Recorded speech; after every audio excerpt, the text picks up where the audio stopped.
The Institute of World Affairs at the University of Wisconsin-Milwaukee presents International Focus, a weekly discussion of the people and events behind today's global headlines.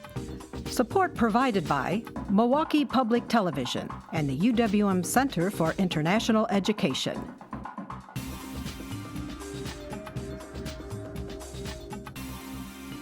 Now here's your host, Doug Savage. Welcome to International Focus. A recent report by the International Labor Organization, a specialized agency of the United Nations, predicts that global unemployment will continue to rise over the next several years. Young workers aged 15 to 24 have been particularly impacted, with the global youth unemployment rate reaching 13% and climbing. In some places, including in the industrialized world, the figure is much higher. In Greece and Spain, for example, youth unemployment is estimated to be over 50%. Structural factors are shaping the world of work, prompting major shifts in the demand for skills. Around the world, demand is increasing for both low-skilled and high-skilled workers, while the number of middle-skilled jobs is declining. The growing and persistent inequality that results has implications not only for economic growth, but for social stability as well. Our guest today is at the forefront of efforts to call attention to and address global inequities in access to employment. Nancy Donaldson directs the Washington, D.C. office of the International Labor Organization, which serves as a liaison between the ILO and the United States government, employees and workers organizations, and multilateral institutions like the World Bank, the International Monetary Fund, and the Inter-American Development Bank. Nancy Donaldson, welcome to International Focus. Thank you. Well, I guess a good place to start would be for you to describe for us what the ILO is and is not.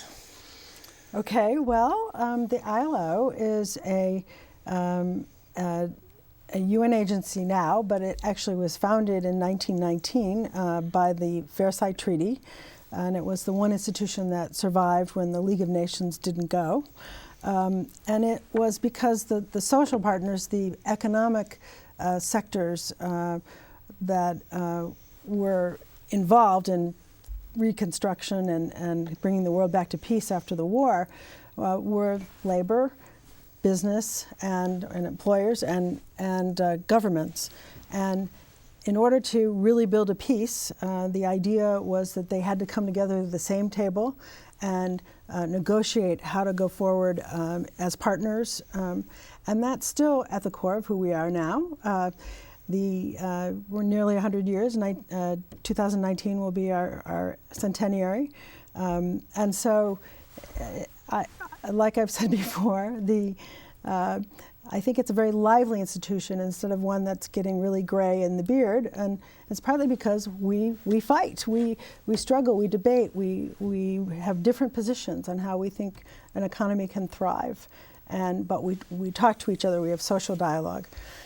We are a standard-setting institution. We have set every kind of standard as it comes forward that touches the world of work. And so that can mean standards about health and safety. It can be about unacceptable forms of work, such as forced labor and child labor, discrimination, about the kind of fundamental rights that every worker should have, including freedom of association and the right to be represented in collective bargaining. These are the core labor standards that all member countries, 186 now member countries, aspire to having as a part of being a member of ILO. We have a tripartite organization, and so workers and employers and governments are at every level of our governance. And so we set those standards, but we also have a deep expertise. We do a great deal of research, we produce data, and we work in development cooperation with countries to help them advance on the goals that they aspire to as part of being of ILO. So one of the things that one of your studies found was we're headed for a record number of unemployed people. I think the figure was 200 million by 2017. So what's going on? Why now? Well, I think we can say that we are still seeing the aftermath of the Great Recession now 8+ years ago, started ago. And while we have recovering economies, and it's sort of in fits and starts, the U.S. economy is recovering more strongly than some others. But it's been more like a jobless recovery instead of a job-rich recovery. And that has tremendous consequences in terms of the middle classes or the lack of middle class growth in these countries, and individual people's access to a job.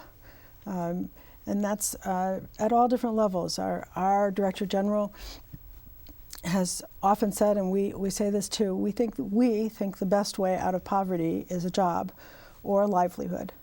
And people don't want handouts. They want an opportunity to be a part of their community and their economic life. And we're about advocating that and what we call a decent work agenda.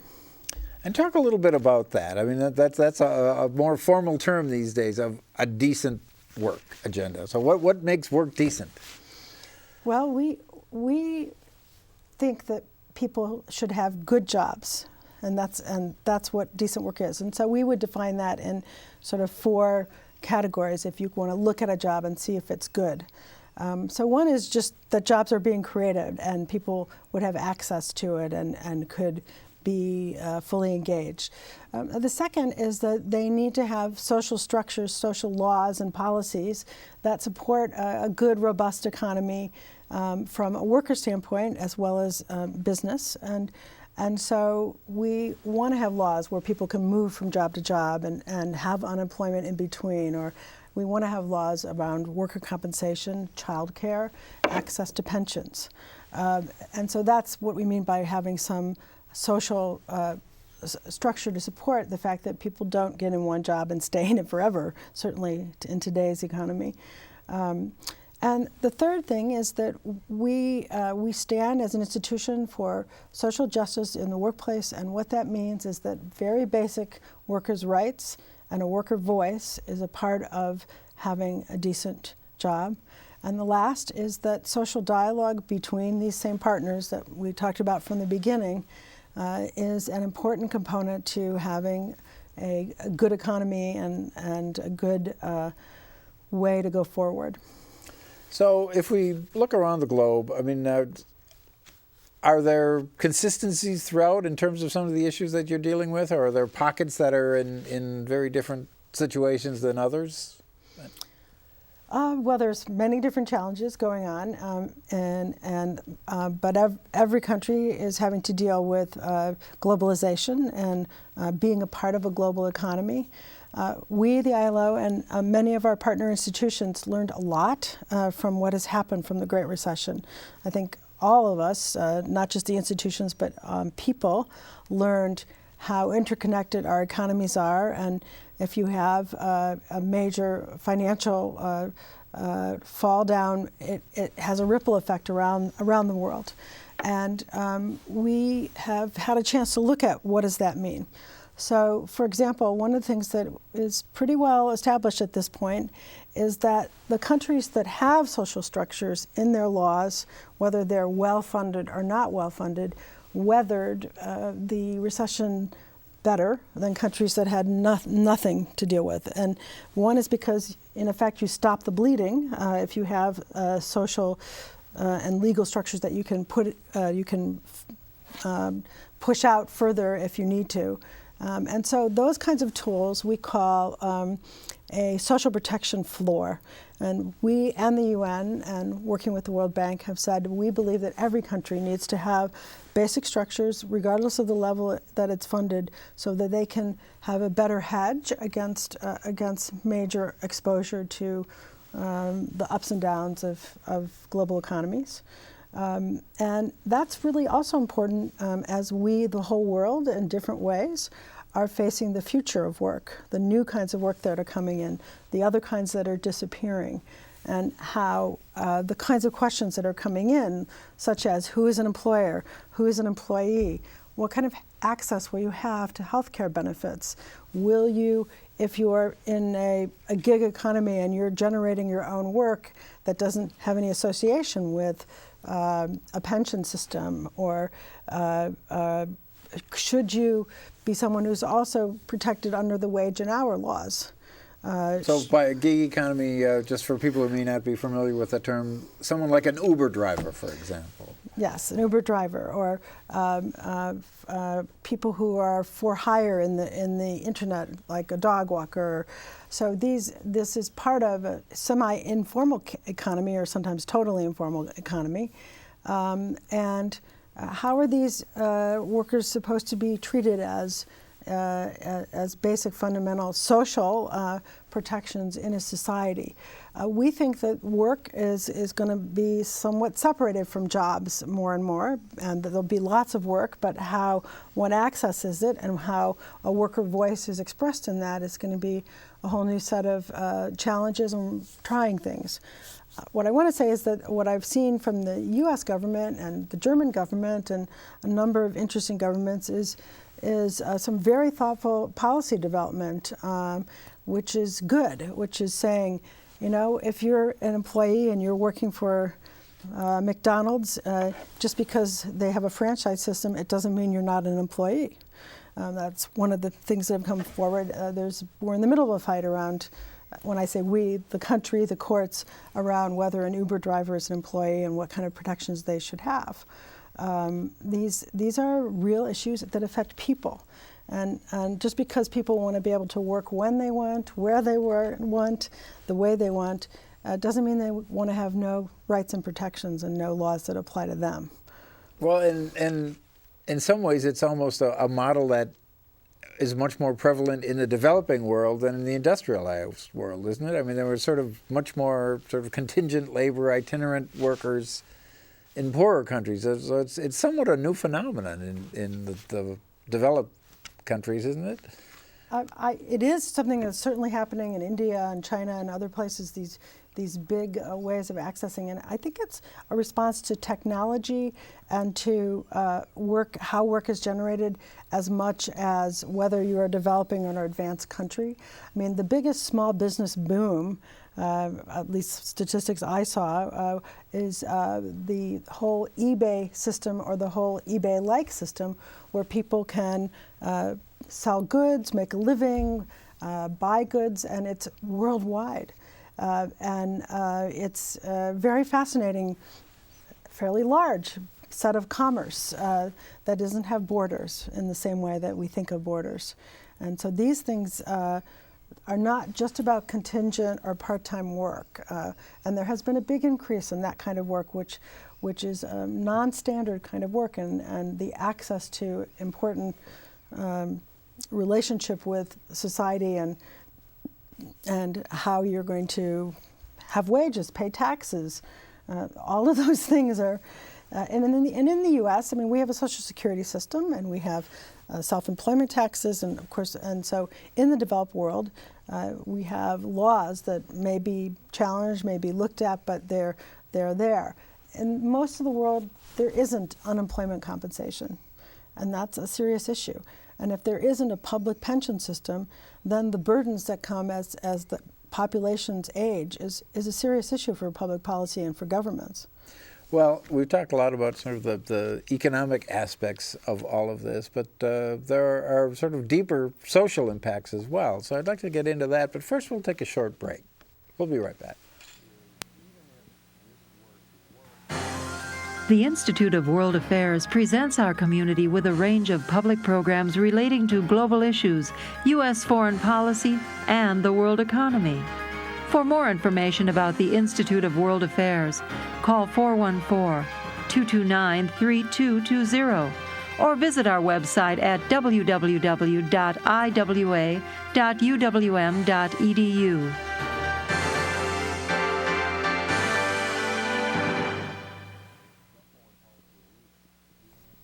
Welcome back. We're discussing putting the world to work with Nancy Donaldson, who directs the International Labor Organization's office in Washington. Well, let's talk a little bit about the kind of deep inequalities in access to work and just compensation for work, and the impact on a social level rather than just an economic level. What are we seeing in places with huge challenges with employment?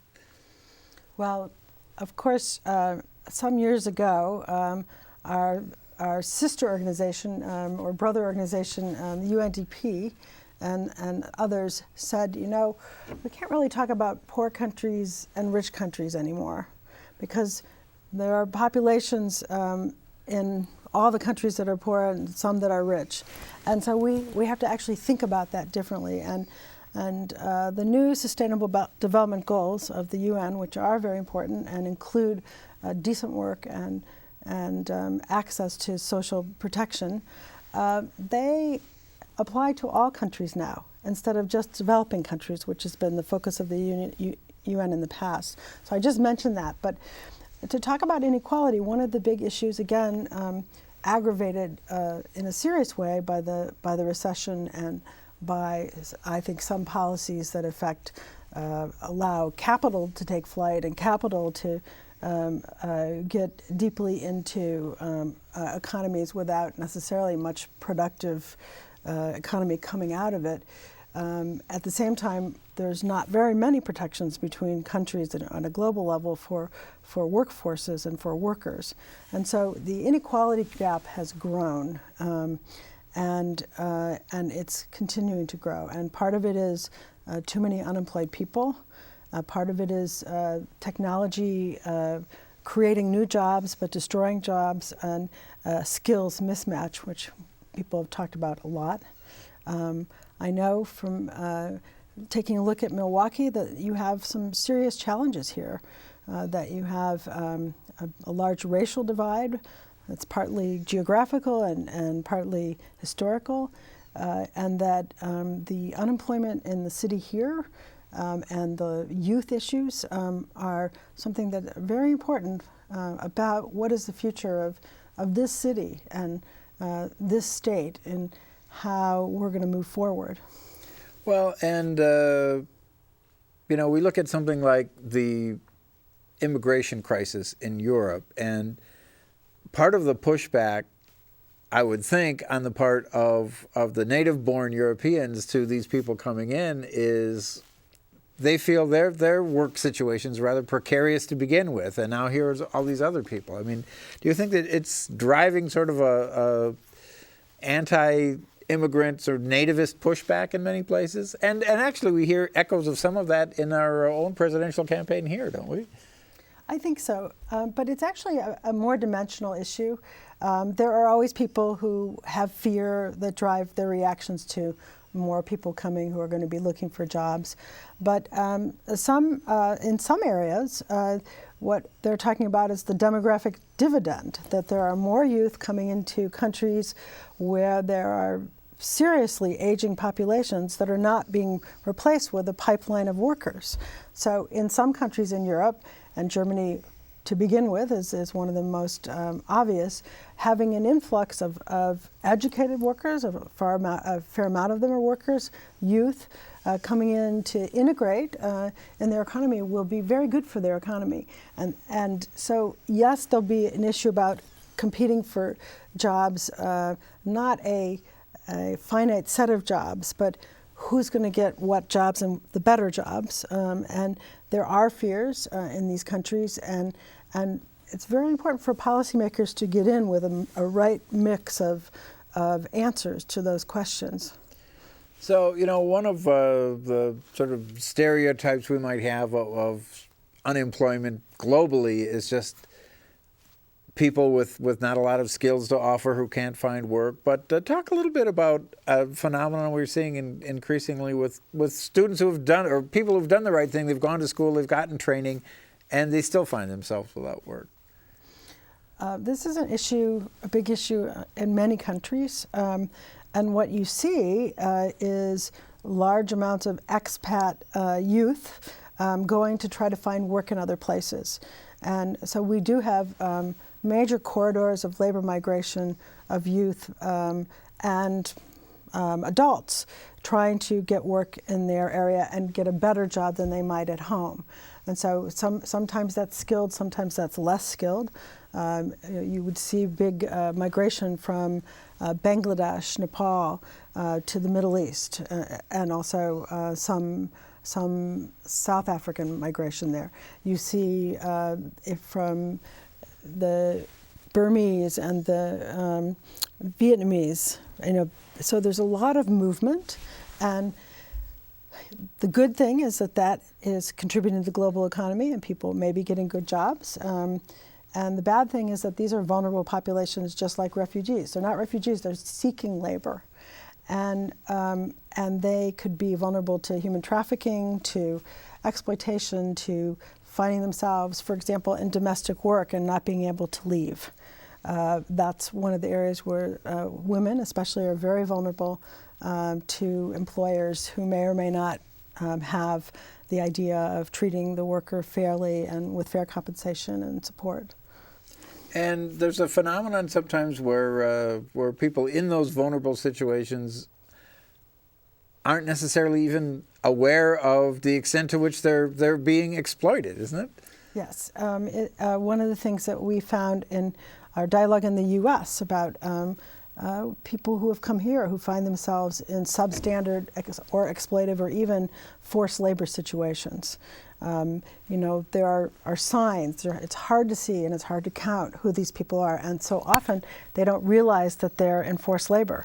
They just think that the employer who was supposed to employ them didn't give them the job they were told they would get, took away their passport so they can't really move anywhere, said, oh, your pay is coming, but then it gets delayed and they wait, and it gets delayed and they wait. These are classic strategies of folks who are trying to exploit workers. And so they think I had a fraud or something terrible happened, but they don't think I'm being treated, I'm a slave. These issues are here in the U.S. And they're all over the world and in every region. Well, at a deeper economic level, obviously, employment issues affect individuals in a very serious way. But I'd like to read you a quote by actually the chair of the Federal Reserve during the depth of the Depression, a gentleman named Mariner Eccles, who said, as mass production has to be accompanied by mass consumption in turn implies a distribution of wealth to provide men with buying power equal to the amount of goods and services offered by the nation's economy. So to what extent are we facing a crisis there? I mean, if there's widespread unemployment, people don't have purchasing power, what is the bigger implication for the economy? Well, let me say in the U.S., the adult unemployment is down below 5%. That's very good. That's very good. There are some dimensions about this that are a little worrying, which is people who are dropping out of looking for jobs at all. That category of people who aren't looking for jobs has grown. So is the labor participation rate? That's it. Okay. That's it. Labor participation rate has declined some in terms of the total population, and there's a lot of people studying that, and there are different reasons that that's the case. But it's not necessarily because they're just really actually truly unemployed people. But with that said, the health effects are really important on these issues. And how do people access the new jobs that are being created that require different skills? For a place like Milwaukee, for a place like your university and in this state to invest in developing more skills and having the youth be trained in areas where jobs are being created, and there are jobs being created, and they need skills. This is a good way to help the employment situation. But how do we define unemployment globally? I mean, in terms of the nature of work has changed. How much work do you need to have before you're considered a worker and no longer unemployed? Well, it doesn't have to be full-time. It's a technical term the economists use. And we, the ILO, as we have done each year, predicted the trends in employment. We've tried to use good statistics to try to include an understanding of the informal economy where it's harder to measure, and it's not just about the formal economy. That's a challenge for everyone. But you know, I've heard friends of mine say, or let me just say, people who are in situations that they don't want to be, sure, they're creating jobs. I have 3 of them and I still can't make a living. I mean, that can actually be true if you have 3 minimum wage jobs in this country. But there's also a real challenge around underemployed. People are unemployed in terms of their skill match. They maybe have more skills, but they can't find a job that they want to use their skills in, or that they don't get enough hours, but they have skills because the employer may not be wanting to have full-time workers who have full-time obligations in their benefit system, or they just can't keep them busy. On the consumption side, I did want to say that you know, our economy here is based a great deal on consumption, and it's growing. It's coming back. Well, fascinating stuff. Nancy Donaldson, thank you very much. We're going to have to leave it at that. To our viewers, we'll see you next time on International Focus.